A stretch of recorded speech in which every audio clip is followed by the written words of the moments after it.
Kalau kamu pengen merubah hidupmu dari yang nolep, nggak punya tujuan, tidak punya pendirian, merasa sibuk tapi nggak ada yang dikerjain, karena sibuk belum tentu produktif. Mungkin konten ini bisa membreakdown sebagian kecil masalahmu, menjadi orang yang lebih produktif, punya target yang terukur, dan menjadi lebih baik dalam bersosial. Dalam video ini saya coba menjelaskan apa masalah yang saya hadapi dulu dengan melakukan 4 kebiasaan yang akan saya ceritakan di video ini. Simak video ini dengan seksama.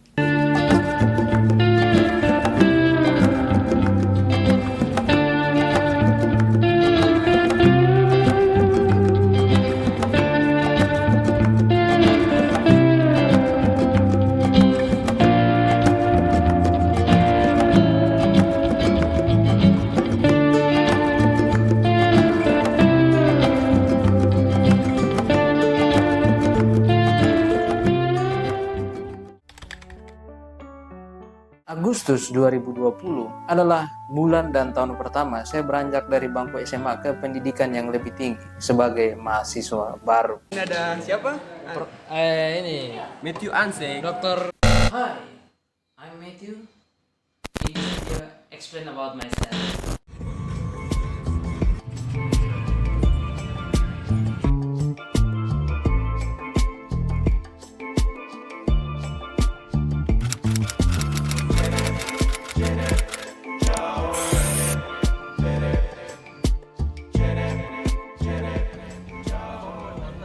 Pada waktu itu IP saya di semester 1 anjlok parah. Akibat dari kelalaian saya sendiri, nggak bisa seimbangkan waktu dengan baik, main aja kerjanya karena kuliahnya pada waktu itu online. Saya menganggap itu kurang penting.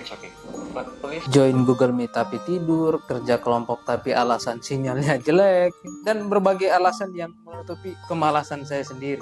Mohon maaf ya teman-teman saya kalau nonton video ini, itu akibat dari kelalaian saya sendiri ya. Jadi mohon dimaafkan. Video ini semata-mata saya buat untuk berkaca ke diri saya 3 atau 4 tahun yang lalu. Dan bagaimana saya bisa ada di titik ini dan akan jadi apa saya di masa depan nanti. Lalu bagaimana saya keluar dari keterpurukan yang sangat amat dalam itu.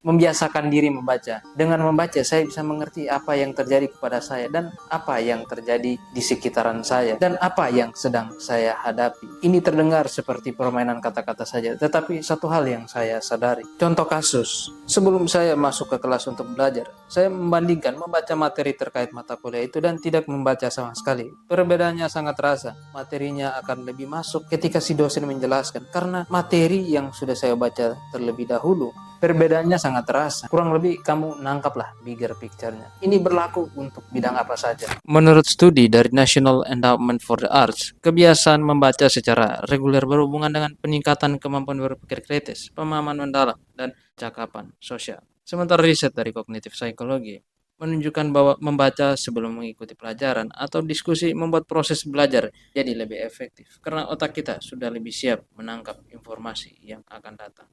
Tapi apakah dengan membaca saja cukup? Membiasakan menulis. Mungkin kamu kurang percaya dengan penampilan saya yang seperti ini. Tapi percayalah, video yang kamu tonton ini saya tulis skripnya, dan konten-konten talking head yang kamu saksikan di sosial media semuanya saya tulis. Saya membuat tugas harian saya, baik itu ide konten, ide project, dan kejadian-kejadian penting dalam hidup saya. Dengan menulis, saya tidak kelewatan banyak hal. Menulis membantu semuanya terorganisir dengan baik karena saya menyadari otak saya tidak mampu mengingat setiap event penting yang terjadi dalam hidup saya. David Allen, penulis buku Getting Things Done, mengatakan bahwa salah satu cara terbaik untuk mengurangi stres dan meningkatkan produktivitas adalah dengan mengeluarkan semua hal dari kepala kita dan menuliskannya. Kenapa? Karena saat kita mencoba menyimpan semuanya di dalam pikiran kita justru menciptakan beban yang tidak terlihat. Pikiran kita jadi penuh, fokus jadi kabur. Sebuah studi dari Psychological Science menunjukkan bahwa menulis dapat membantu seseorang lebih memahami pengalaman hidupnya, mengurangi tekanan emosional, bahkan meningkatkan fungsi imun tubuh. Bahkan hanya dengan 15-20 menit menulis ekspresif per hari selama beberapa hari saja, seorang bisa merasakan perubahan signifikan dalam mood dan kejernihan berpikir. Dengan menulis, pikiran saya terdokumentasi dengan baik. Saya tahu nggak semua orang suka dengan aktivitas fisik. Tapi percayalah, jogging sore, jalan pagi, main bola di komplek membuat kita melepaskan sedikit beban yang sedang kita pikul. Penelitian yang dimuat dalam berbagai jurnal kesehatan menunjukkan bahwa aktivitas fisik seperti jogging, jalan kaki, atau bahkan bermain bola santai di lapangan kecil bisa memicu pelepasan endorfin hormon yang meningkatkan mood dan menurunkan tingkat stres. Bahkan dalam sebuah artikel dari Harvard Medical School, disebutkan bahwa olahraga ringan rutin hanya 30 menit per hari bisa memberi dampak yang signifikan terhadap kesehatan mental. Bukan hanya membuat jantung lebih kuat atau tubuh lebih bugar, tapi juga membuat pikiran jadi lebih jernih.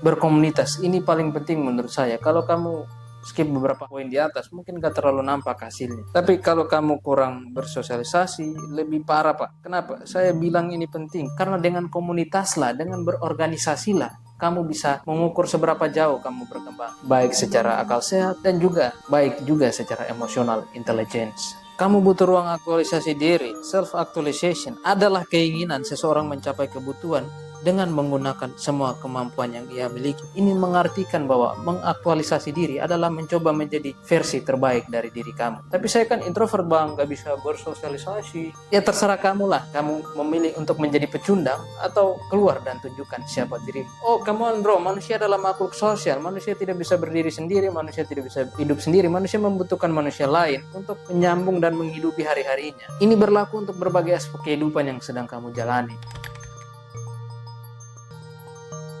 Sebagai refleksi dan penutup, as a Christian, saya percaya Tuhan membentuk saya dengan cara ini. Tak bersinar seperti bintang, namun tak kelam seperti malam. Namun saya menjadi pribadi yang lebih bertanggung jawab kepada diri saya sendiri. Monggo dipencet tombol subscribe-nya, sampai jumpa di konten selanjutnya. Showima Kasumasa.